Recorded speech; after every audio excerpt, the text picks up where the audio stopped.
तराजुर गोटे पार्श्वर भारत जम्मू काश्मीर उच्छेद घटना तो अन्य एक पार्श्वर रामराज्य गठनर स्वप्न अनुसूचित जाति जनजाति पछुआ वर्गर जनजाति मान स्थान संरक्षण तो अन्य पार्श्वर जातियाण मनोभाव दूरीकरण नारा जत्र नार्यस्तु पूज्यन्ते रमन्ते तत्र देवतार नारा तो अन्य पार्श्वर असिफा निर्भया भली बलात्कार वृद्धि पर वृद्धि बाहर गणतंत्र सफलता बड़ आलोच्य प्रसंग भारत कष्टविध गणतंत्र सफल हो पारे कि संपूर्ण रूप से यार विपक्ष निजर मत पोषण करने को जाऊँगी सुजला सुफला शस्य श्यामला मोर आर्य भूमि मोर देवभूमि भारत वर्ष 258 राष्ट्र मध्य 43तम सर्वबृहत गणतांत्रिक राष्ट्र 1947 मसीहा अगस्ट मास 15 तारिख में स्वाधीनतार स्वाद चाखिला 26 जनवरी 1950 मसीह भीमराव आंबेडकर द्वारा प्रणीत होता सर्वप्रथम गणतांत्रिक संविधान।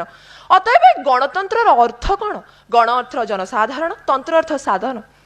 अब्राहम लिंकन भाषा रे गणतंत्र लोकमानंकर एवं लोकमानंक द्वारा वर्तमान समय गणतंत्र अर्थ कौन जानते आपण माने? गणतंत्र लोकमानंक पाई नुहे, लोकमानंक ठारू अनेक दूर रे, लोकमानंक द्वारा नुहे, लोकमानंकु किणा जाई एवं लोकमानंकर नुहे, अर्थर एवं अन्यायर। अतएव गणतंत्र मूल लक्ष्य कौन? सार्वभौम, धर्मनिरपेक्षता, समाजवादी, साधारणतंत्र एवं स्वाधीनता। प्रकृत में गणतंत्र होइछि कौन पे? जनसाधारण मानक ठारू निर्भय भाव में निजर प्रतिनिधि को निर्वाचन करने। जनसाधारण माने जाति धर्म वर्ण निर्विशेष चयन करेंगे एक चरित्रवान साधु एवं स्वाक्षर निर्वाचन को। तेबे वास्तव में कौन गणतंत्र समस्त लक्ष्य प्रतिपादित हो पारुछि? ना। गणतंत्र प्रथम विफलता 2 जून 2014 मसीहा धारा 110(6) एक्ट आंध्र प्रदेश पुनर्गठन अनुशासन अनुसार आंध्र प्रदेश एवं तेलंगाना उच्छेदीकरण। विफलता नंबर 2 धारा 370 अनुसार भारतर मुकुट जम्मू काश्मीर को भारत ठारू उच्छेदीकरण। विफलता नंबर 3 जातियाण मनोभाव दूरीकरण करने को जो मैंने नारा दौरान से माने अनुसूचित जाति जनजाति और समस्त पछुआ वर्गर स्थान संरक्षण कर लगी। विफलता नंबर 3 स्विस बैंक रे कलाधन जमा उपरे जमा हो चली किंतु गरीब माने सेपटे निजर ऋण सुझी न पारी आत्महत्या कर लगी। तेबे वास्तव में गणतंत्र सफल होइछि कोठी? এই গণতন্ত্রর বিফলতা পছর প্রমুখ কারণ কোন জানিছন্তি? আমার অস্বাক্ষরতা হার, আমার টঙ্কা প্রতি প্রলোভন, গরিবী বড়িবারে লাগিছি, বেকার সমস্যা বড়িবারে লাগিছি।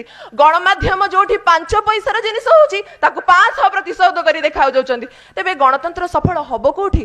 যদি কৌনসি নিয়ম দেশর অগ্রগতি পছরে বাধা সৃষ্টি করুছি তেবে সে নিয়মকু সময় অনুসারে পরিবর্তন করিবা দরকার। যদি কৌনসি নেতা নিজর পৈতৃক সম্পত্তি ভাবি রাজकोषକୁ शून्य करी चलीछि तेबे से नेतार ए देश रे कौनसी जरूरी नहीं। जदि वास्तव में आमको गणतंत्र को सफल करने को पड़ो ना तेबे आमको निजर मानसिकता वृद्धि करने को पड़ो, नहले सीमा पार संघर्ष असिफा निर्भय भली बलात्कार घटना दिन को दिन वृद्धि कर चलो आम हाथ उपर हाथ धरी बसथिबा। ए गणतंत्र विफलता पछरे को माने अछंती जानिछंती? आमे निजे जनसाधारण गोटे जनसाधारण अर्थर बशवर्ती होई प्रलोभित होई निजे एक अशिक्षित जनजाति को निर्वाचन रे प्रतिनिधित्व करिबार शासन भार ग्रहण करुछि।